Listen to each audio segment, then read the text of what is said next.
Fushata elektorale vazhdon të jetë e vrullshme. Me mua në studio është në këto momente zoti Oerd Bylykbashi, i katërti në listën e Durrësit për Partinë Demokratike. E kemi sjellë në studio nga takimet e tij në terren, e kemi shkëputur për pak momente për diskutuar bashkë çështje jo vetëm që lidhen me fushatën, po edhe përtej kësaj.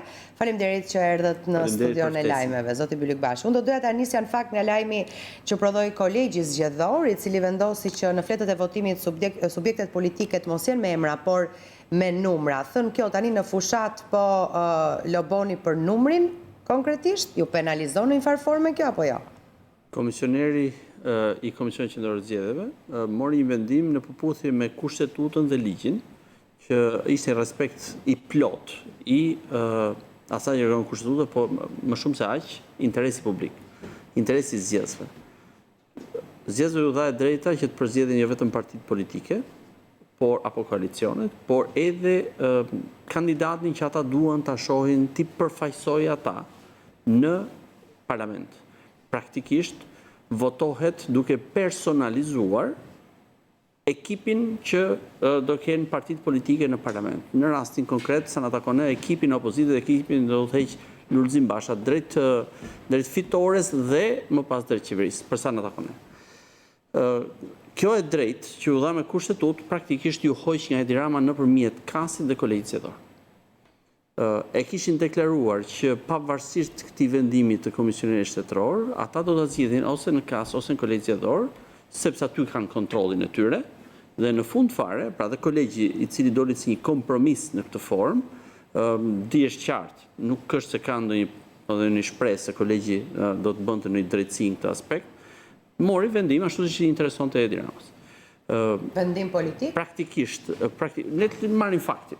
Unë nuk kam shumë qejf të komentoj shumë vendimet e gjykatave, por fakti është ky. Ai kërkonte këtë, e bëri të ditur këtë fakt që do ta zgjidhte në këtë formë dhe ashtu e zgjidhi. Çfarë ka bërë? Nuk i ka bërë dëm partive të tjera, i ka bërë dëm interesit publikut, interesit zgjedhësve. Zgjedhësve ju dha një drejt, ju morë kjo e drejtë. Ju dha me kushtetutë, ju morë me një vendim Kasit dhe Kolegji. Çfarë ju morë? Ju morë mundësia për të parë kush janë kandidatët në fletën e votimit.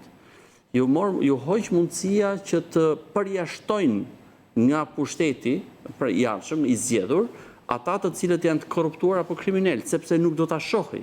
Gjatë fushatës besoj po sigurisht, po ka një arsye ka një arsye pse në fund fare shkohet tek fletë e votimit, shihet fleta dhe vihet kryqi tek kandidati përkatës. Përsëri do të vendoset tek numri i partisë apo i koalicionit dhe kushdo do ta vërë edhe tek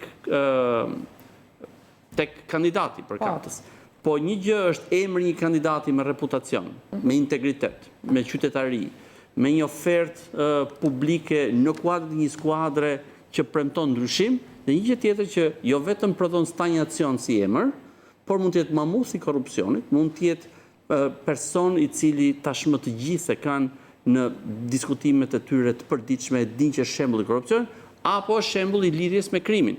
Pra nuk mund të barazosh dy numra thjesht vetëm për faktin se ti nuk ishe femër. Tani impakti i saj do të jetë, por nuk është ai kryesori. Pra tashmë shqiptarët do të votojnë për zgjedhjet politike. Në një farë forme? Jo, është përpjekje e Ramës për të zvogluar maksimalisht goditin që do japin zgjedhësit atij.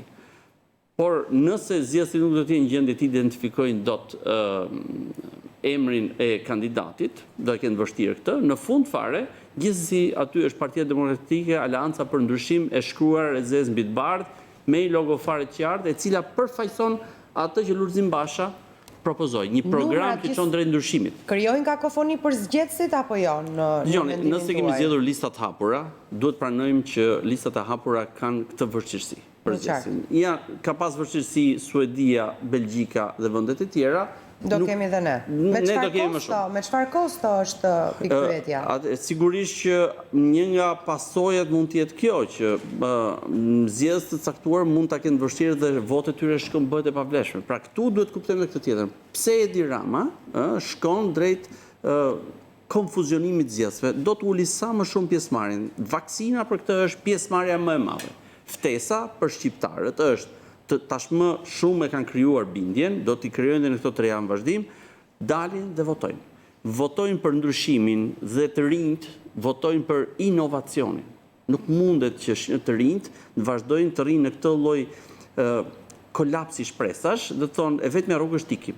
Si mund të bëhet ky vend më i mirë për ta, në mënyrë që mos t'u thojnë në Evropë thjesht me një pasaport, kanë mundësi t'u thojnë nga shtëpia e tyre, ulur përpara një kompjuteri me ide inovative, mund të shërbejnë në gjithë botën dhe mundet të krijojnë Evropën këtu në Shqipëri.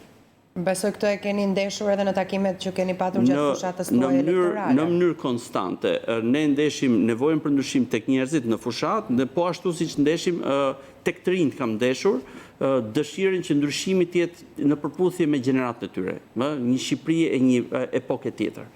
Dhe kjo kapërcim është aq i fortë sa që oferta e Ramës i duket anakronike, i thotë qëndrojmë këtu ku jemi. Do jetë në Durrës një betejë fortë? Sigurisht, Durrësi ka qenë gjithmonë një betejë fortë. Unë jam fare komod me faktin që Edi Rama është aty, sepse do shihni Edi Rama do të jetë jashtë listës fituese të Partisë Socialiste, do të futet duke ka përcyer, jam i sigurt për këtë pjesë, por do të jetë një humbje, sepse në llogaritë tona me atë që shohim, Partia Socialiste nuk merr më shumë se 6 mandate në qarkun e Durrësit. Opozita do të shkojë në 8 mandate, do të jetë një përmbysje në krahun tjetër. Durrësi e ka treguar këtë, sa do betejat forta, si në 2005, nuk ka qenë e lehtë betejat 2005-s, të 8 mandatet e Durrësit u morën, ishte mazhoritari në atë kohë, u morën nga Partia Demokratike, nga koalicioni i saj.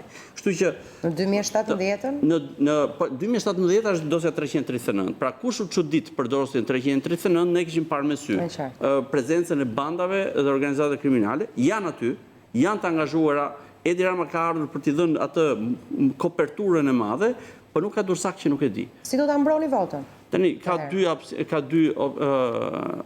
dy momente. Mbrojtja politike, angazhimi i Partisë Demokratike dhe opozitës është maksimal, duke filluar nga komisionerët me integritet deri tek puna që do bëjmë për ditë. Do të ketë denoncime, ndërkohë që po bëjnë gati denoncime për ata që ne i dimë që po bëjnë shitblerjen e votës. Aktualisht. Po sigurisht. Jo, dhe shitblerja e votës në forma nga më ndryshme, duke filluar nga format më banale, po themi të ndihmave por jo vetëm paraja, jo vetëm marrja e kartës identitetit, por mos t'i lënë t'i votojnë, që është më keq, sepse është mohimi i drejtës votës, është më keq se ti blesh votën, por dhe abuzimi me burimet shtetërore të llojit fondet për rindërtimin. Pra parat që po jipet njerëzve të cilët nuk më takon, po jipet për herë të dytë, po jipet njerëzve të cilët nuk kanë pas dëme, nuk po jipet halexhive. Ka sot njerëz në Durrës që janë halexhi, po kjo është e njëjta në Tiranë, apo shtëpi prej kartonit, që para rreth 2 javësh, që praktikisht mas 3 muajsh shkërmoqeshin lehtësisht. Pra, ju i keni të faktuar ato, janë faktuara, po për fat i faktoni dhe ju mediat, se në media pam atë që kishte ndodhur, domethënë në dhjetor ishte dhënë Chelsea, në mars shtëpia haper si shtëpi kartoni. Pra, të gjitha këto do të shkojnë në SPAK, do të shkojnë në prokurinë e zakonshme. Ne po i bëjmë gati. Tani, po sigurisht, po gjatë ditëve të fushatës elektorale mund të bëjmë edhe kallëzimin penal mas datës 25. Po SPAK u pritet veproj sot, të godas sot, përndryshe nuk i duhet askujt më SPAK. Forma më e egër e korrupsionit është shitblerja e votës. Këtë thot kodi penal. Kush është mbrojtje tjetër? Kutit nuk mbushen. Kutit nuk do të mbushen dot sepse kemi marrë masën. Identifikimi biometrik bën të pamundur. Ke 400 flet votimi aty, duhet të kesh 400 gjurmë gishtash të ndryshëm. Kush e tenton, do shkojnë në burg. Është e padiskutueshme. Do të filmohen me kamera në qendrën e votimit, të gjitha qendrat e votimit. Do ketë kamera ku të filmojnë komisionerët që mos çohen të bëjnë presion. Dhe punojnë si administratës, që ka qenë në trysni deri në këtë moment, do ta shohë që në sekretin e tij ka mundësinë t'ia japi alternativës ndryshuese. Pra Partisë Demokratike. Pra janë marrë një seri masash, ashtu siç dhe rinumrimi i votave shumë më i thjeshtë, e përjedhoi ata që shkojnë me idenë që do të bëjnë do manipulojnë numrimin, është e kotë sepse do rinumërohen më pas shumë thjesht. Pra, e kuptova qartë, ju këto ditë depozitoni në SPAK kallëzime penale për fenomenin e shitblerjes së votës, kjo është e faktuar nga ju. Ne po bëjmë gati të gjithë ato veprime që janë nevojshme për të goditur në preventive ata që mendojnë se mund të vazhdojnë si në të shkuarën. Tani, fakti që kandidatët janë me numra dhe jo me emra, analiza që bët pak më parë dhe që kjo mund të sjellë pavlefshmëri votash, e mbi vendos fenomenin për cilin po flasim, në kuptimin që ju penalizon? Jo, dëgjoni, domethënë në fund fare shqiptarët kanë mundësinë për të votuar numrin 9, që është Partia Demokratike. Dhe të gjithë ata që duan ta personalizojnë mund të përzgjedhin dhe kandidatin. Partia Pra ju Demokratike kur bëni fushat tani thoni për shembull konkretisht për ju votoni numrin 4 dhe numrin 9. Sigurisht, domethënë ajo më e rëndësishme është numri 9 dhe pastaj kush do ta personalizojë, kush pranon një ofertë qytetare që ka integritet, që ka pra e vlerëson kontributin e X kandidati apo Y kandidati, bën dhe përzgjedhjen e tij. Pra, po të paktën kemi këto ofertë publike midis dy listave në Durrës dhe në Durrës midis PS-s dhe PD-s, kemi një listë me CV e cila është e lidhur me krimin ose korrupsionin dhe CV-ja jonë që janë njerëz të cilët janë me reputacion, me kontribut politik, me eksperiencë politike. Kjo është oferta, po e gjitha lidhet tek ndryshimi. Pra nëse nëse ka një moment kyç në 10 vjeçarin e ardhshëm, është 25 prilli.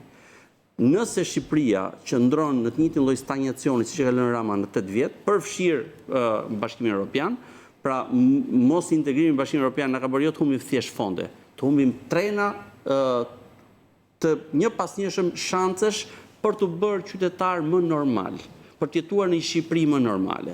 Më shumë rregulla të llojit të Bashkimit Evropian, aq më e thjeshtë dhe më rregull është jeta jonë. Kemi 8 vjet që kemi ngel tek statusi i vendit kandidat. Pse e ka bërë këtë Rama? I intereson kjo lloj. Nuk mund të bëj presion mbi administratën nëse administrata është e pavarur. Nuk mundet të blej vota nëse SPAK-u është i pavarur. E tjerë me radhë. Pra, ai operon në këtë formë. Lulzim Basha ofron të kundër e gjithë saj. Rikthehemi rrugës për në Bashkimin Evropian. E qartë. Tani, në mesin e fushatës elektorale, vjen dhe lajmi për gjobën e majme që ka marrë Shqipëria për çështjen Beketi. Sot ka patur një reagim nga Partia Demokratike, megjithatë dua ta shtjelloj pak më shumë se kaq. Duke ngritur pikpyetjen që e ngrejnë të gjithë jo në fakt, po unë po e perifrazoj, kush do t'i paguaj këto para? Kush do t'a paguaj këtë gjobë? Së pari duhet të kuptojmë që ky vendim vjen për shkak të jo thjesht një arrogancë dritë të Edi Ramës. Jo vetëm se ai donte të heshte një televizion dhe të godiste një biznesmen që kishte atë. Pra është një konkluzion logjik i mënyrës se si erdhi në pushtet. Për një konkluzion logjik i asaj si ai mendonte që të qeveriste vendin dhe ja ku jemi sot ne. Jo vetëm se kemi marrë pra tashmë një vendim i cili na penalizon me 110 milion euro dhe ky duhet pagohet sepse nuk ka mundësi për të mos u paguar. Por është modeli i qeverisjes.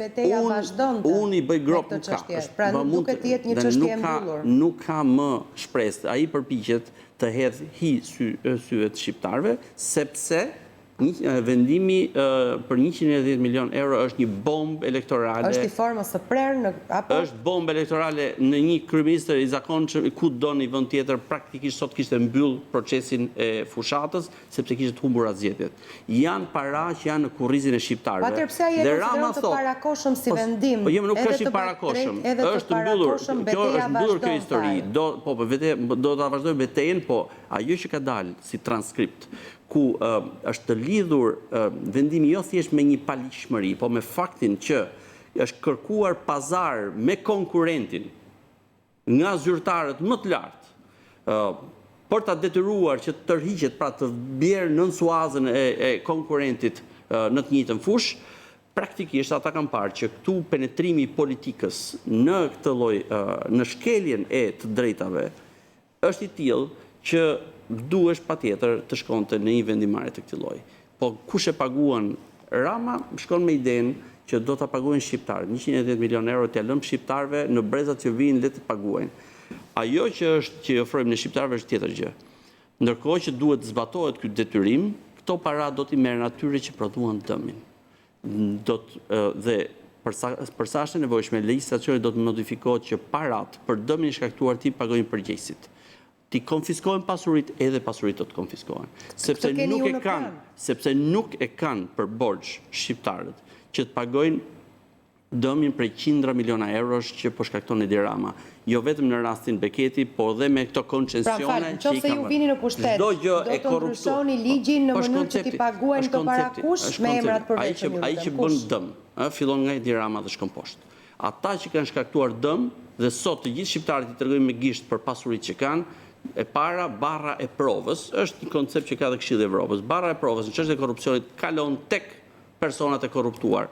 E përjedhoi, ata do të përgjigjen me pasuritë e tyre mbi bazën e ligjit. E qartë. Dhe ajo që ne ofrojmë shqiptarëve është mos t'ia lëmë në kurriz 110 milion eurot që Shqipëria detyrohet tashmë beketit, por këtyre që shkaktuan dëmin që përndryshe s'do të ishte kjo faturë.